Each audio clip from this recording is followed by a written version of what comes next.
선서 공직 후보자인 본인은 국회가 실시하는 인사청문회에서 양심에 따라 숨김과 보탬이 없이 사실 그대로 말할 것을 맹서합니다. 2025년 6월 24일 공직 후보자 김민석.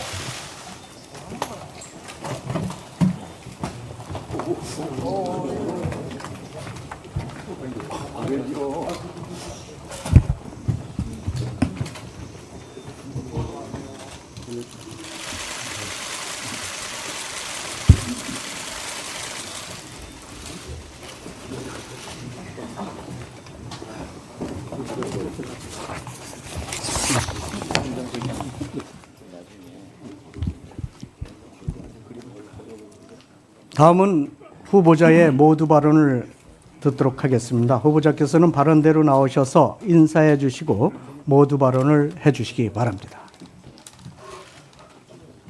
인사청문회법 규정에 따라서 모두 발언은 10분의 범위로 제한되어 있다는 점을 말씀을 드립니다.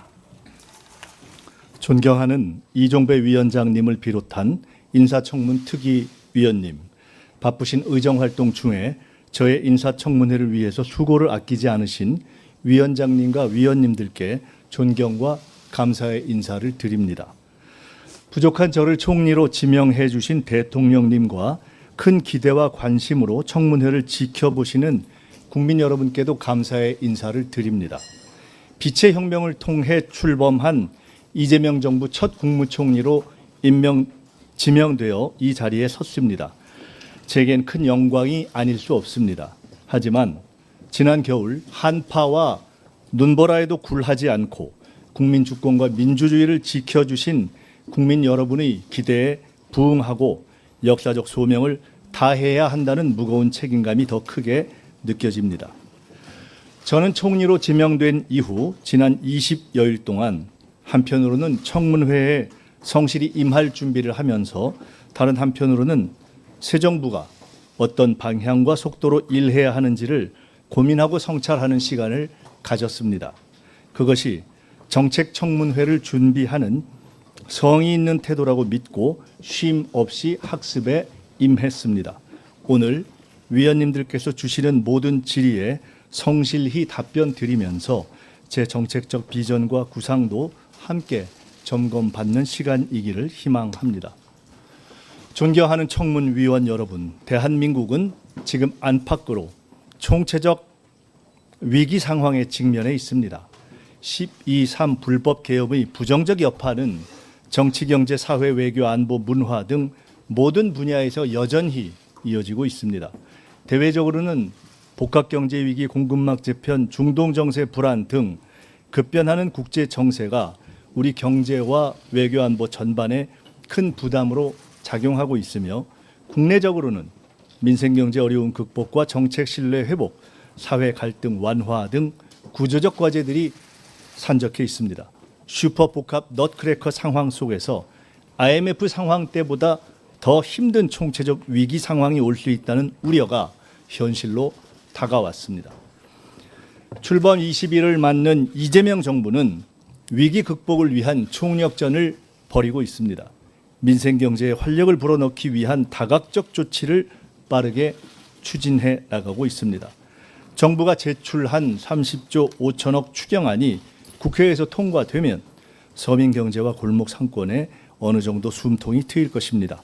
국정기획위원회 활동을 통한 정부의 변화와 혁신의 의지도 확고합니다.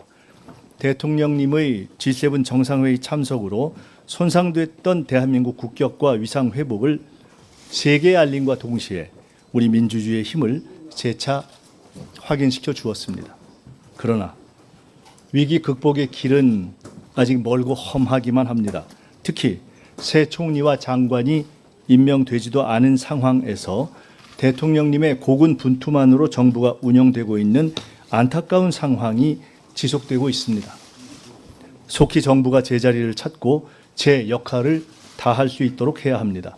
인수위 없이 맨바닥에서 맨손으로 시작한 정부가 빠르게 대한민국을 안정적 궤도로 올려놓기 위해서는 여야를 비롯한 정치권의 협조가 꼭 필요합니다. 오늘 이 청문회가 정부의 조속한 안정과 출발을 위한 시작점이 되기를 바랍니다. 존경하는 청문위원 여러분, 저는 과거 IMF 위기 시절 정부의 비대위 대변인을 한 적이 있습니다. 여러 경제정책을 다루고 민생 현장의 목소리를 경청했으며 위기 극복을 위한 지도자의 고뇌를 가까이에서 지켜보고 배울 수 있었습니다. 또한 국회 보건복지위원장으로서 민주당 정책위 의장으로서 국정 전반의 정책 현안을 많은 의원님 여러분과 함께 힘을 모아 풀어나온 바 있습니다. 이러한 경험이 새로 출범하는 정부의 안정적 정착과 현재의 위기 상황 극복에 조금이라도 도움이 되기를 바랍니다. 저의 작은 힘이라도 보탤 기회를 주실 것을 고개 숙여 부탁드립니다. 오늘 인사청문회를 통해 제게 국무총리로 일할 기회가 주어진다면 항상 경청하고 소통하는 자세로 그 책임과 의무를 다하기 위해 최선을 다하겠습니다. 정치는 국가의 방향을 제시하고 행정은 국민의 삶을 바꿔야 합니다. 정치와 행정은 동전의 양면이라고 할 수 있습니다. 국무총리는 국가의 정치와 행정을 이끄는 대통령님을 보좌하여 내각을 이끄는 대국민 참모장입니다. 새로운 정부에 부합하는 새로운 모습의 총리가 되고자 합니다. 과거에 머무르지 않고 혁신하는 총리, 의전에 갇히지 않는 실용적 총리, 책상에서만 일하지 않는 현장형 총리, 일방적 지시가 아닌 경청하는 소통형 총리가 되고자 힘쓰겠습니다. 국민을 위한 국정의 방향 또한 제대로 정립해 나갈 것입니다. 첫째, 실기하지 않겠습니다.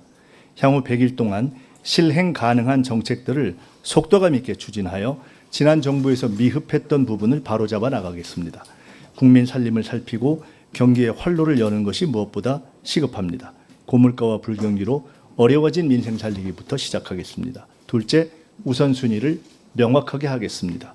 현재 우리 앞에 당면한 위기의 실체와 근원이 무엇인지 명확히 파악하고 정확한 진단과 대처를 통해 우선순위에 따른 해결 방안을 모색해 나가겠습니다. 셋째, 대한민국 미래를 위한 성장 동력을 마련하겠습니다.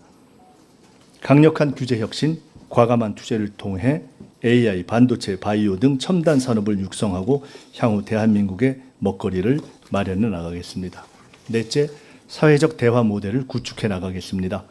국민주권 시대에 걸맞게 국민 참여와 소통의 장을 확대하고 이를 제도화해 나가겠습니다.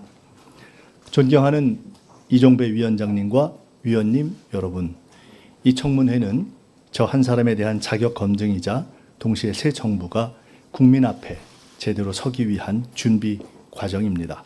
국민은 지금 빠르고 유능한 정부, 소통하고 책임지는 정부를 원하고 계십니다. 국가 위에서 충성하겠습니다. 정부 안에서 책임지겠습니다. 국민 곁에서 경청하겠습니다. 모든 국민을 아우르고 섬기는 모두의 대통령이 되겠다는 이재명 대통령님의 취임사 말씀의 정신을 따라 저 역시 모두의 총리로 모든 국민을 아우르고 섬기겠습니다. 오늘 청문회에서 이런 저의 각오와 함께 특위 위원님들의 검증에 성실하게 답변 드리겠습니다. 국무총리로 일할 기회가 주어진다면 위원님들께서 주신 정책 제언을 임기 내내 가슴에 새기도록 하겠습니다. 국민 앞에서 늘 낮은 자세로 일하겠습니다. 감사합니다.